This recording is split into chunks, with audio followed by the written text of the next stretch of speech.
আমরা কোন বিশেষ দলের বিজয় চাচ্ছি না, আর দলেরও বিজয় চাচ্ছি না।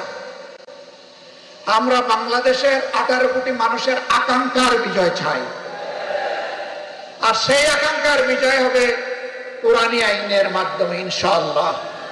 এর বাইরে গিয়ে এটা প্রমাণিত হয়ে গেছে কোনো কিছু দিয়ে এর বাংলাদেশকে এগিয়ে নেওয়া সম্ভব নয়, সুশাসন প্রতিষ্ঠা করা সম্ভব নয়।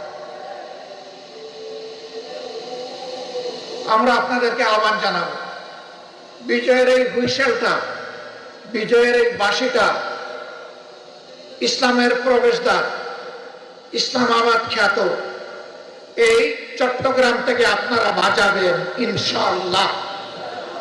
আপনারা বাজাবেন সেই বাঁশি, এই বিজয়ের বাঁশি এখান থেকে শুরু হবে, আর চেরাপুঞ্জের পাহাড়ে গিয়ে ওর ধাক্কা লাগবে ইনশাআল্লাহ। সারা বাংলাদেশ ইনশাআল্লাহ কোরআনের আলোকে আবাদ হবে। আগামীর বাংলাদেশ কোরআনের বাংলাদেশ। আল্লাহর নবী মুহাম্মদুর রাসূলুল্লাহ সাল্লাল্লাহু আলাইহি ওয়াসাল্লাম আর তার হাতে গড়া সোনার মানুষ সাহাবায়ে কেরাম রিদওয়ানুল্লাহি তাআলা আলাইহিম আজমাইনের পথ ছেড়ে দুনিয়ায় কখনো শান্তি আসে নাই, দুনিয়ায় কখনো শান্তি আসবে না।